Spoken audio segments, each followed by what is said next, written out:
Hey guys, what's up? Rick Pete back with another video for you, and I apologise for this one being so close to my Battleground review video, but I figured that with it being the sort of official launch of the new Raw and new Smackdown, I'd do a video on them. I was going to do it as two videos, watched Raw, and I was going to do a video last night, but things got away from me before I knew it was knocking on late, so I decided to watch the Smackdown today and then come up and do the video today, do it all as one. So that's what I'm going to do. So without further ado, I'll get on with it. So obviously, new opening credits to Raw, new theme tune, new roster. Show started with Foley and Steph in the ring. Roster was called out in front of the audience. All started off pretty positively, with Foley promising big things and saying that he'd work with every superstar there. And then Steph got the microphone and started insulting Roman Reigns, blaming him for the WWE heavyweight title going to SmackDown, and basically just said it was all his fault. He wasn't a good guy, wasn't a bad guy, just a loser. So basically, obviously, she straight away got the agenda again with Roman Reigns, so it's going to be the same old shit as regards that. Then things looked up and they announced two Fatal 4-Way matches for the show. The winners of each match facing each other on the main event, and the eventual winner facing Seth Rollins for the newly created Universal Championship, which I, along with a few other people from what I've seen and heard, think it's a really shitty name for the title, but it was named for the WWE Universe apparently. So yeah, face Rollins at SummerSlam for that. So Seth Rollins, obviously being Stephanie's favourite, gets a bye, doesn't have to do anything, gets himself in the title picture at SummerSlam. So the participants for the two matches were named. I'll get to that later. Charlotte was told she'd be defending the women's title against Sasha Banks as well, which was a pretty cool thing to do. So the opening match was one of the Fatal 4-Way matches. The participants were Cesaro, Rusev, Kevin Owens and Finn Balor. Great match, plenty of action. Awesome debut for Balor, who won the match and went on to the main event. There was a promo for the Cruiserweight division, followed by Nia Jax making her debut against a jobber. Crowd didn't seem to care, neither did I, to be honest. A poor match that Jax won with a leg drop. Where have we seen that before? Not really talented wrestler wins with a leg drop. Answers on a postcard, please. So yeah, there was a backstage segment with Sasha Banks who was stood stretching, and she thought the Cold and Truth were taking pictures of her. Turned out they were playing Pokemon Go. Next match was the second Fatal 4-Way, Jericho versus Sheamus versus Zayn versus Reigns. I didn't think this one was as good as the other one. Predictably Reigns won, but he did botch a Superman punch on Chris Jericho. So at this point I was guessing Reigns is going to win the main event. New Day came out and Xavier mentioned that he was glad Bray Wyatt was on SmackDown and they'd been champ for 337 days, and that Booty-O's are now a real cereal, which it immediately got the attention of my girlfriend, who doesn't watch wrestling, but New Day her ears tend to prick up, and she's now going to try and hunt down somewhere that can ship Booty-O's to the UK. If they ever actually turn up, I'll show you guys them on a video. Then New Day did a montage of the title run, picked a guy out of the crowd. Surprise, surprise, he wasn't an actual fan, he was a wrestler, to be an honorary member, and the segment seemed to last forever. Thank God Anderson and Gallows came out, interrupted them and laid him out. Then they got in the face of the fan and threw the New Day's clothes that they'd wrecked on him. Next match was Curtis Axel versus the returning Neville. Unsurprisingly, Neville won. A decent match. There was a backstage segment with Darren Young and Bob Backlund, and Golden Truth appeared, still hunting Pokemon. Backstage interview with Charlotte and Dana, which was just boring. Then Sasha and Charlotte was up next. During Charlotte's entrance, they showed a montage of pictures from the Battleground match. There was a great match, and about time Charlotte was dethroned. Sasha managed to get the win. She managed to get the match down to a one-on-one after pulling what can only be described as an Eddie Guerrero. Whilst Dana Brooke was outside, she had hold of the women's title, and Charlotte sat on the floor and laid up against the ring apron to make it look like Dana had hit her with the title. The referee, instead of disqualifying Charlotte, told Dana, hit the road and get out of here. As she went, Sasha gave her a cheeky little bye for now, and a smile. So got it down to one-on-one. Got Charlotte in the bank statement. She tapped out, new title. It was amazing to see Sasha as new champion and Charlotte finally lose the belt. They've done nothing with Charlotte really. They've booked her as a weak champion, so it was good to see that she's finally lost the belt. So yeah, I would have preferred that match to be at SummerSlam, but I suppose they needed something to start the new Raw off with a bang, and giving the women's title change of hands on Raw seemed like a decent way to do it. Next up was Braun Strowman versus some jobber who they interviewed in the match before the match started, and the guy looked like he'd just gone out for some milk at the shop and got pulled into the ring, thrown in some wrestling gear and told just do what you can.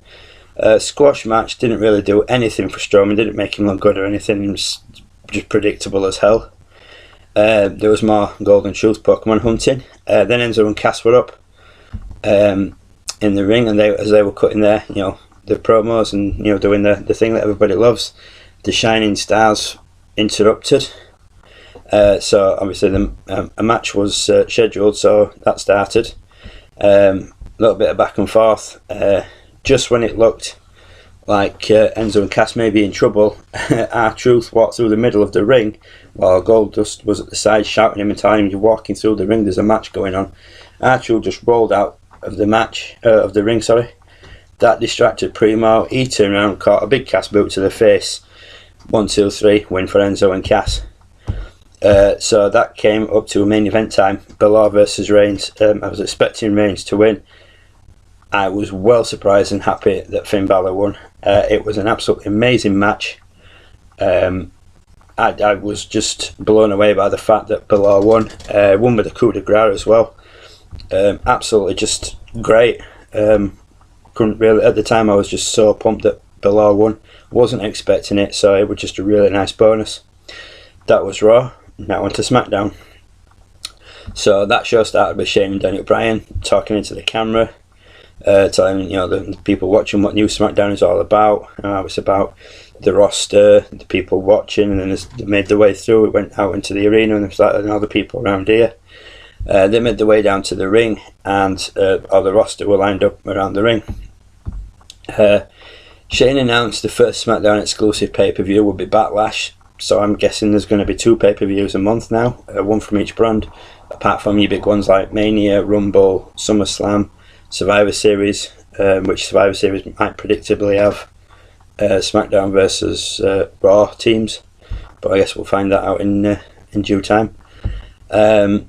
So yeah, basically then they said they were going to find a new number 1 contender to face Ambrose to SummerSlam for the title. And they announced that there'd be a 6-pack challenge featuring Cena, no surprise there, Bray Wyatt, Dolph Ziggler, Baron Corbin and AJ Styles. That's only 5, I hear you say. Well, the 6th place was up for grabs. There was going to be a Battle Royale, and the winner of that would get the 6th place.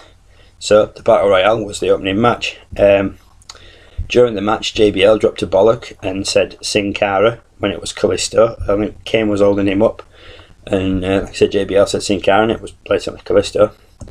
Ryder botched a drop kick to the back of Kalisto's head. Then not long after that, an elbow drop, went up to the top rope, sort of slipped off it. He landed on his feet and everything, but you could tell it was botched. And then JBL tried covering it with something about, there's people throwing up in there, it gets sweaty, blah blah blah, it gets slippy. Eventually, Apollo Crews won, after reversing a chokeslam attempt by Kane. Basically, Kane picked him up, Apollo Crews flipped over, backed up, and as Kane ran at him, he just moved out of the way, dropped the top rope, Kane went straight over the top.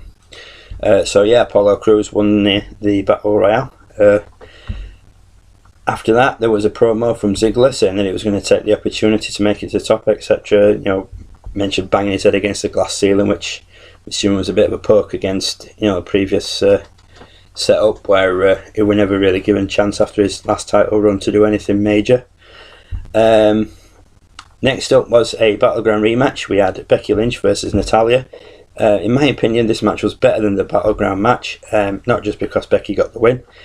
Natalya tried to hit the sharpshooter and Becky countered and got her into the disarmer and made a tap. Then as Becky was being interviewed post-match, Alexa Bliss came out running her mouth. She was followed by Naomi, who did the same. Then out came Carmella, who I would have thought might have gone to Raw with Enzo and Cass, but maybe they're trying to keep them separate so Enzo and Cass can do their thing, Carmella can try and do her own thing, but obviously not. And then last, and by all means least, Eva Marie came out. How the hell has she still got a job? She can't wrestle, she can't promote, she can't do anything. You know, she's decent to look at, that's about it, but you know, I won't get off into that tirade. And then she came out, like I said, and she had this ridiculous voiceover going on in the background. Thankfully, that was finished, and there was a Baron Corbin promo about the six-pack challenge. Miss TV was up next. After drawing on about who he was going to interview, he announced he was going to interview himself. Didn't Jericho do that already? Not that long ago. Anyway, more drawing on, him interviewed himself, and at one point he even compared himself to Han Solo and said that Maurice was Princess Leia. I was pissed at that comment. There is no way that Miz is anywhere near cool enough to be Han Solo. I took offence to that. Thankfully, Randy Orton interrupted, came out. They talked about Orton's SummerSlam match against Lesnar. Orton challenged Miz to a match for the IC title. Miz declined, so then Orton challenged him to a match. No title on the line. Miz declined. Orton tried a few mind games. Miz was about to say, "You want a match? I'll put the title on the line." Then twigged, and I'm like, no. So then Orton made a comment about who was catching and who was pitching between Miz and Maurice.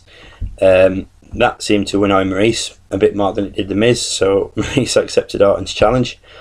Decent match. 2 RKOs later, and Randy Orton was victorious. Then after that was a promo video for American Alpha. They are going to be great on the main roster. They are a brilliant team, and I cannot wait to see them. Then after that, Heath Slater came out. He came through the crowd. He was bitching about how he'd not been drafted. Suggested he be added to the main event and make it a 7-pack challenge. Shane came out. Slater was trying to persuade Shane to sign him, and he kept saying he was the hottest free agent in wrestling.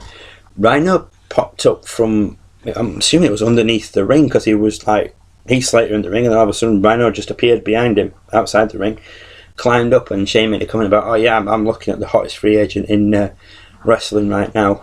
Slater turned round, bang, go. Absolutely brilliant.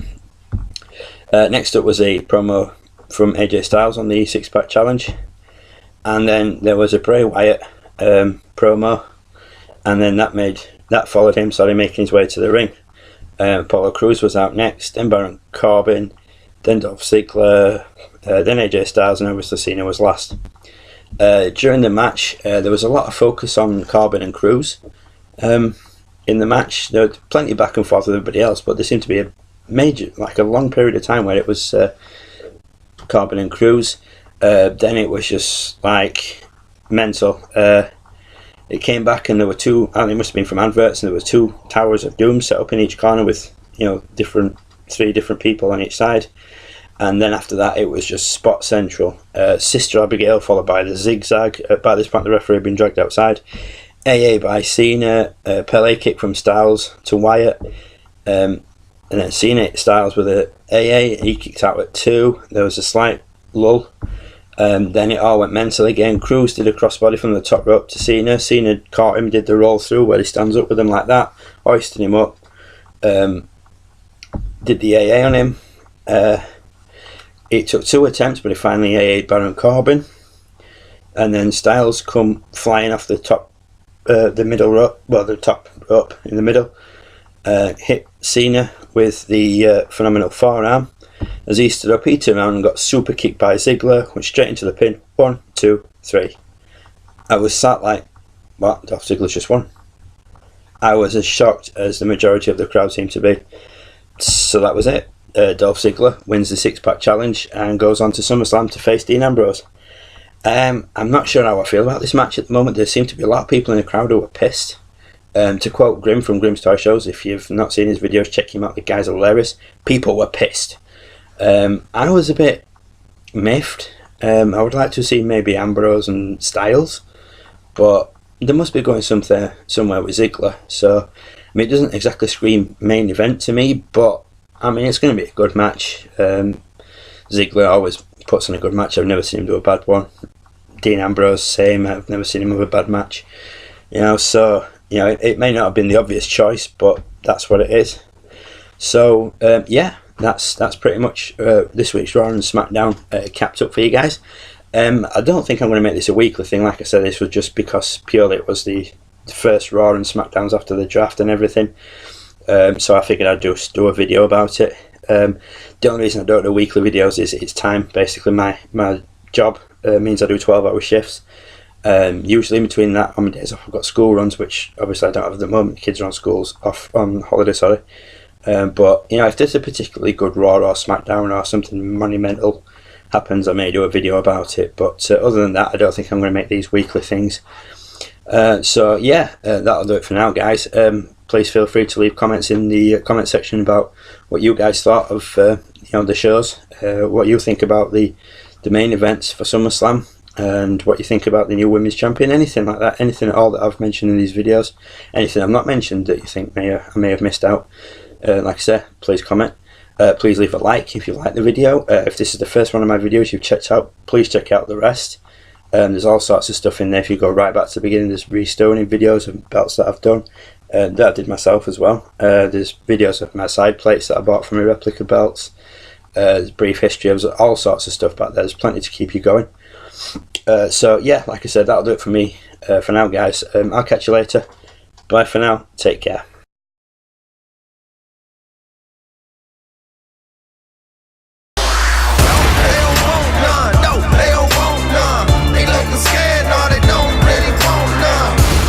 Southern boys with the promise strength.